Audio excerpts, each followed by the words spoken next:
It's like, is there any way to get back? Well, there's no gas on the island, basically. And this conversation takes much longer because we have to translate all these words from English to Kiribati. And so they said, well, if you can give the boys, we'll take you on a motorbike back to your boat. If you can give them a liter or 2 liters of fuel, we can do it. And I don't even know if we had, like we were pretty tight on fuel, so we didn't manage that.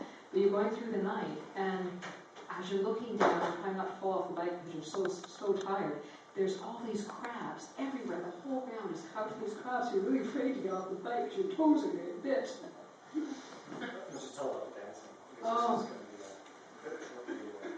Okay, and the islands, this is, what you're seeing here is a manyaba, and a manyaba is a very low building, or it's high roof, and the walls are quite low, so you kind of bend down to come inside, and they're all very traditional. In the middle is the large rectangular square, and every area within that square is designated for a certain family, for a certain clan. The men all sit the men and honored guests sit in the central square, women sit behind, and kids and then dogs and pigs are outside. Music is a huge, huge part of the culture. And this is a celebration for Christmas. For Christmas and for Easter, all the families of the village move into the church. So they bring all their worldly goods into the church, and you'll see up in the corners there's not a lot of worldly goods there, but that's it. And there's a week long of dancing and singing, and it's a competition. So it's a really it's really quite an incredible experience. And as honored guests, we sat in the internal part of the manyaba, and we were asked at one point, would you do your dances for us? And we said, we're Canadian. We don't dance. That's not much for some reason. The video portion. Anybody know? You get the dance yourself.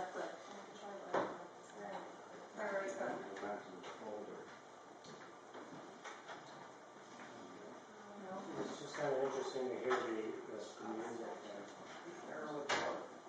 It was really interesting too because their material goods just weren't there. So on the island there's a population of, I used to know the exact numbers, I think it was close to 2,500, and most of that population was due to the Jones Act, where cruise ships in Hawaii had to leave the Hawaiian Islands and go to a foreign territory before they could go on the next island. So they'd go to Fanning Island, and they would be there for 4 hours, disgorge 2,000 passengers who would buy trinkets, of course, and that was probably the financial mainstay of Fanning Island. Every Thursday from 10 until 2 they would be there, and all the cruisers that hung out, we would try to blend in with the cruise passengers so that we could have fresh fruit and cold water, because those are big things there.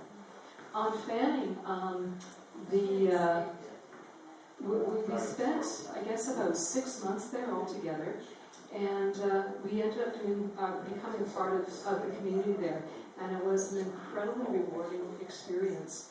My background is in nursing, and so we had basically a small pharmacy on board and a lot of medical equipment with us, and Steve would do a lot of stuff with the LED lights and electricity, so he would set up batteries in people's homes with the lights so they could actually have light to extend some of their daylight hours.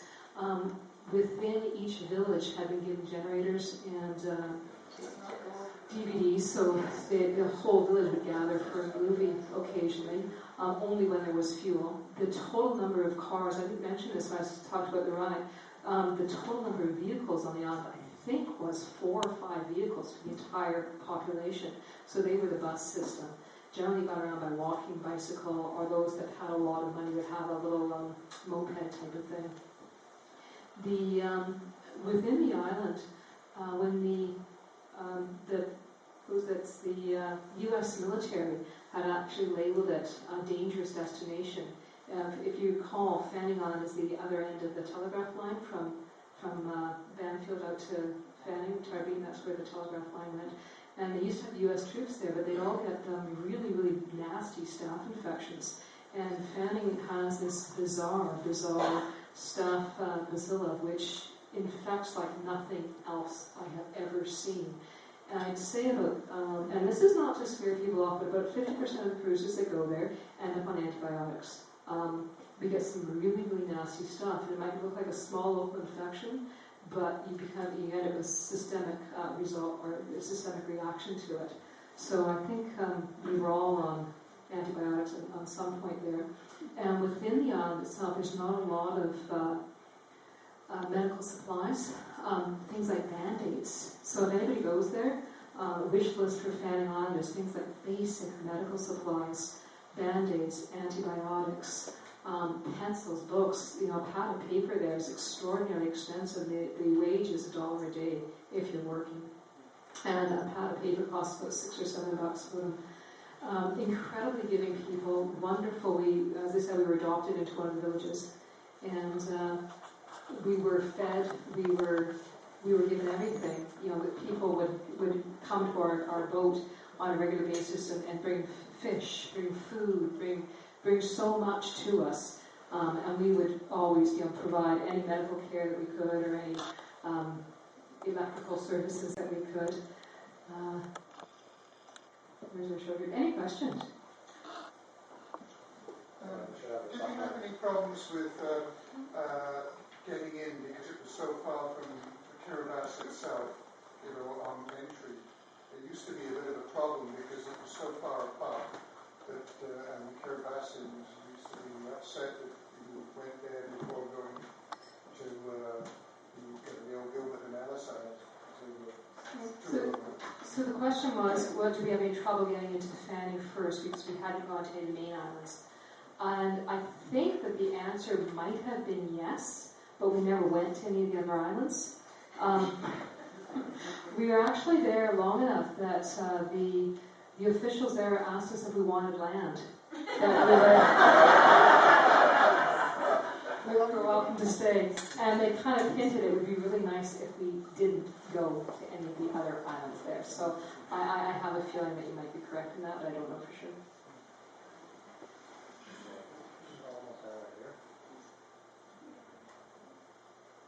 As the dancing is a huge, huge part of the culture. So for every meal that you have, there's somebody dancing or singing. Foods that are really appreciated there are spam. And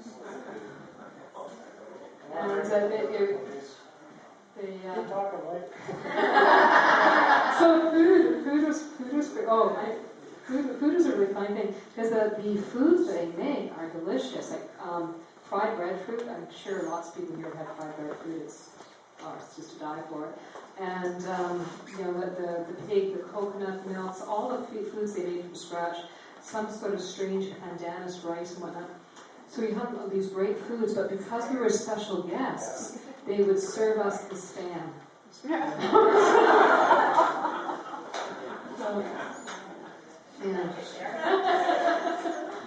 So, it was a big thing. And the canned food, is a big thing because all the cooking's done over an open fire. You have to go and gather all your wood, gather your coconuts, etc., to have the fire to cook the food.